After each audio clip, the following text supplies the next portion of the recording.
My name is Ivan, and this is a channel about houses, space, and life inside them. Today I will show you a very interesting mini house in which I lived for 3 days myself. So, at the end of the video, I will briefly share my impressions of how comfortable it is to be here and whether I could imagine myself in such a house for a long time. But for now, let's break down the project itself. Before us is a modular mini house in a Scandinavian, or more precisely, Norwegian style. The idea of the project is quite simple. Not everyone needs a large country house. This versatile format could work perfectly as a cozy guest house, a separate living space for visiting parents or adult children, or even as a full-fledged, comfortable small house for one person or a couple to enjoy. The main feature here is that the entire house is manufactured at the factory in a completely finished state, and then it is assembled on site in just one single day. In other words, this is about the fastest possible installation process, while ensuring a minimal amount of construction work is needed directly on the building site.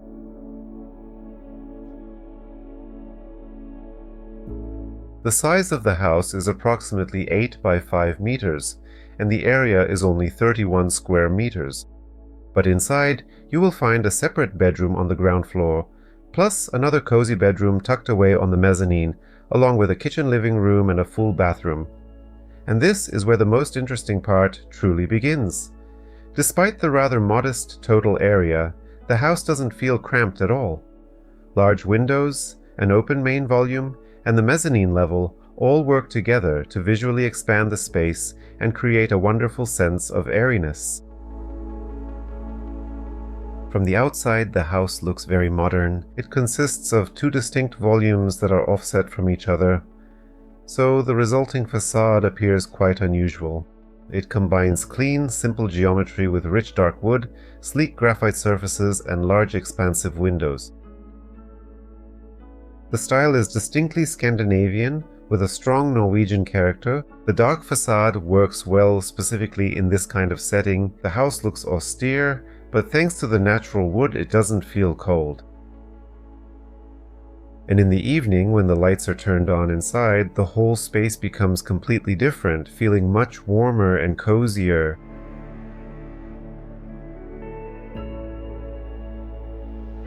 The house is built using frame construction technology. The walls, floor, and roof are insulated with mineral wool, and the facade is finished with wooden planks. But what interested me most were the windows. They used large heated glass units here. In other words, part of the heating system is actually built right into the windows. For such a compact house, this is a very logical solution. Let's go inside. The entryway here is quite small, but you can immediately see that the space is used as rationally as possible. Deep, built-in closets for all your clothes and shoes are conveniently provided right at the entrance. The utility systems and space for the refrigerator are also located here. And in general, one very important design principle applies here. Almost every single part of this space performs several different functions all at once. The kitchen area is quite compact, but it has absolutely everything you could possibly need. A full-sized refrigerator, a stove, an oven, a dishwasher, and plenty of clever storage space tucked away. There is a large prominent island situated in the center of the room, and this is perhaps one of the most successful elements of the entire interior design. It simultaneously increases the workspace, separates the kitchen from the living room, and serves as both a dining and work table. It is quite comfortable to have breakfast at it, work on a laptop, or just spend time.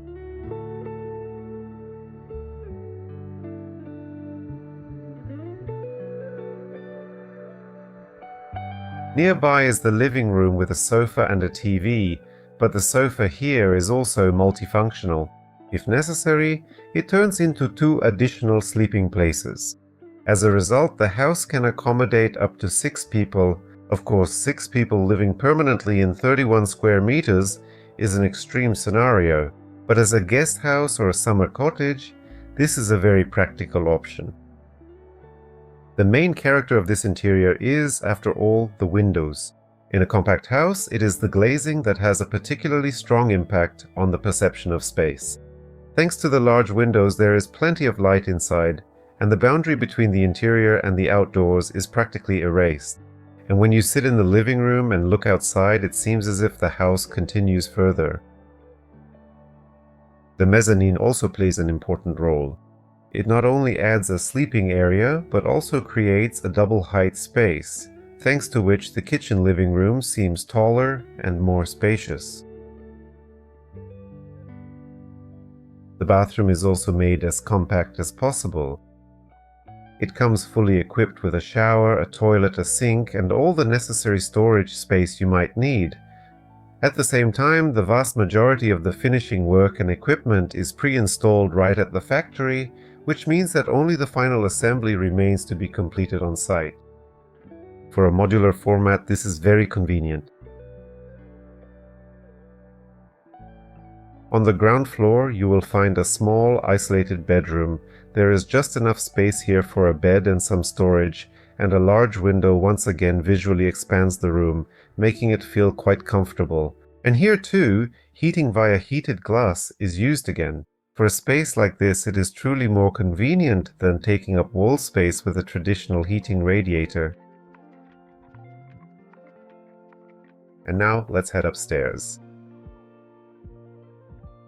The second bedroom is located on the mezzanine. In this room, you have a full-size double bed, your own private window, and there is also an additional skylight overhead.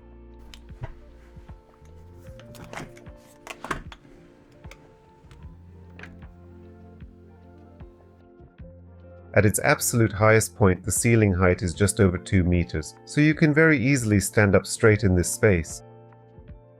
The railing is made of vertical slats. They both ensure safety and maintain a visual connection with the living room. And it is precisely thanks to this upper level that the rest of the house's volume feels much more spacious. It is worth mentioning the terrace separately. For a small house, it is especially important because actual life here is not limited to the interior area of the house. In the summer, you can spend time outside, have breakfast, work, relax, or simply sit with a cup of coffee. And then, once the sun goes down, the entire house feels completely different. And honestly, one more thing that I really liked is just how much this house changes in the evening.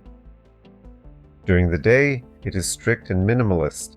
A dark facade, simple geometry, calm colors, but when the lighting turns on, a completely different character emerges. The house becomes warmer, more intimate and cozy, and I generally love architecture that can be perceived differently throughout the day. And now for my impressions after 3 days of living here. Overall, I felt comfortable, and I can quite easily imagine such a house for one person or a couple. What I liked most was the feeling of spaciousness despite such a small area. There is a lot of light inside, the layout is convenient, the large island works perfectly for several tasks at once, and the mezzanine adds extra space. Ultimately, this is a good example of how you can get a fully functional living space in just 31 square meters. At the same time, the house doesn't feel cramped, and perhaps the main idea behind this entire project for me is precisely the following thought. You really don't always need more square meters to be happy. Sometimes you just need to make much better use of the ones you already have. Friends, please write in the comments below if you think you could actually live in such a house permanently, and let me know what you like the most about this design. Thanks so much for watching. See you in the next videos.